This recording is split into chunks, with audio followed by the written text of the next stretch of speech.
Tonight's Xfinity TV High School Football Game of the Week postgame show is brought to you by the Pittsburgh Sports Report, Pittsburgh's premier sports publication. Visit them on the web at pittsburghsportsreport.com. Thomas Jefferson wins it 35-14 over their rivals from West Mifflin, and in the process, TJ wins the Big Nine Conference Championship in 4A football. They do, and they do it the way they wanted to do it, if that makes any sense. Their keys to the game were simple: quarterback play, make big plays. They're available at the wide receiver spots. They were, particularly with our player of the game, Zandier. Big play control. They knew that West Mifflin could make them. They were taken off the board. And then lastly, they wanted to make sure the Jaguars did that you didn't see big special teams plays. And you did see one at the very end with the kickoff, but for the most part, there was none of that. So the keys worked. TJ worked. TJ gets the win. All right, you mentioned big plays. You want to see a big play? You got it? We've got it for you, our play of the game right now. And that was TJ's score here. So we take a look at it.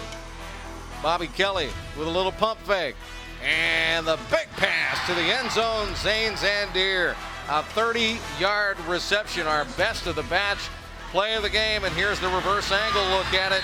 And you saw Zane Zandier not only reach up tall, right above eye level, he found the football delivered perfectly to him and made a dazzling pirouette in midair to grab that ball and bring it down. And speaking of bringing it down, let's bring it down to the sidelines once again with Meg Bolger and Coach Bill Chirpak. All right, thanks, Chris. Coach, you told me before the game that you were a little worried about this West Mifflin defense. I know coaches are never happy. Put 28 points on the board, but talk about your offense tonight. Well, we did things good at times, but we sputtered a little bit. We couldn't put the ball in the end zone down there twice. We made some big plays, but I think we got to be a little more consistent. Coach, I wanted to ask you about Zane and the type of player he is. I mean, he did special teams. He had touchdowns, interception. I know he had a few penalties that you might want to mention, but just tell me about the player that he is. I mean, he's a great player for us, obviously. We ask him to do a lot, and he responds to the challenge, and we just got to clean up some things. We can't get those stupid penalties. He's too good a player to have those penalties. So, we rely on him a lot, and he's coming through. Moving on, 9-0, playoffs next week. What are some things that you'd like to clean up before that starts? Penalties, number one. We didn't have any turnovers besides the, that poorly thrown ball. But, we just got to get more consistent and, put it all together better. All right, Coach. Congratulations. Good luck next week. Thank you. Chris?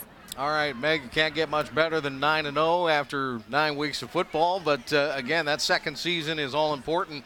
And Chirp is absolutely right. They need to get some things cleaned up, because if you don't and you get into the playoffs and you're going to run into teams just as good, if not better than you, those things can come back and haunt you in a big game. There's any number of things. I mean, clearly they've got elite talent, but the reality is that you can get in a hair pulling contest any week in the playoffs, okay?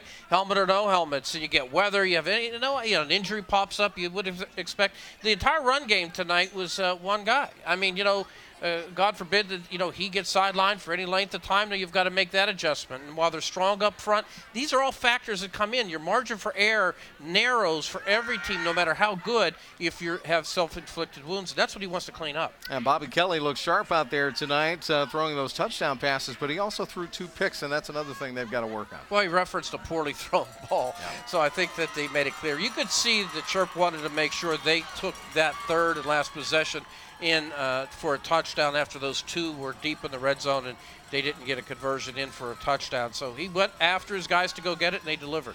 Tell you what, the rest of 4A has to worry about Thomas Jefferson. They may be, and I know the folks in South Fayette who are watching this game might take issue with this, but Thomas Jefferson has been there so many times before under Bill Chirpak. They may be the cream of the crop here on this side of the state. South Fayette, of course, is always about offensive balance, and they're led with a great quarterback, Sexton, and he's spread the ball over the field. They worked the tight end in, which I think is going to be a very significant factor going into this game not next week, but between those two. But ultimately, if it ever shapes up into something like that, because, you've got a very, very good deep patrol there for Thomas Jefferson, and you've got a pass game in South Fayette. That'd be a dream for a lot of folks. Lots of standouts in this game tonight, but the guy that we're watching, we've got a basic highlight package, and he has one of his own right here.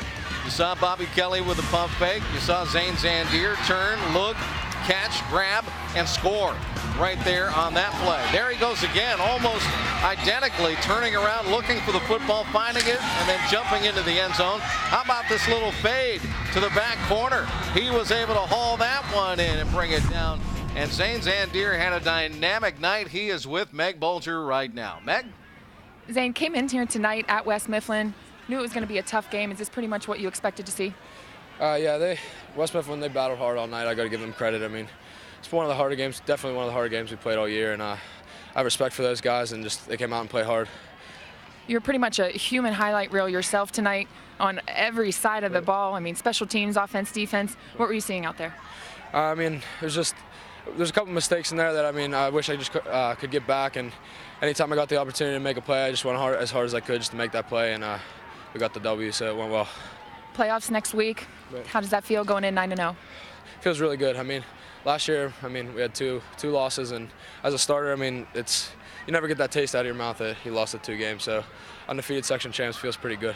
All right, Zane, good luck next week. Congratulations. Thank you very much. I appreciate it. Guys? All right, Meg, thank you so much for your great work on the field again tonight. Zane Zandier, talking about great work. Yeah, he was an electric guy. I mean, he obviously likes to run in space.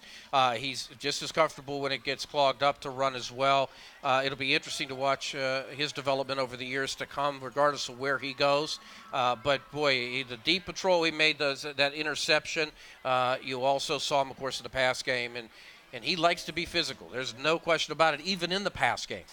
He doesn't shy away. That far pylon touchdown, he was willing to take the hit it took to get that touchdown. And, boy, I tell you what, we saw a dynamic performance, actually dynamic performances by individuals on both sides of the ball. Both teams get to go to the playoffs. Ray Brazo has to clean up some things with West Mifflin, hopefully get some kids healthy again and get back at it because, again, the second season about to begin. Meg Bulger had fun tonight. We had fun tonight. Second season is going to be a lot of fun. Don't forget to look for us on our Twitter page. On Tuesday morning, we're going to post 2 games.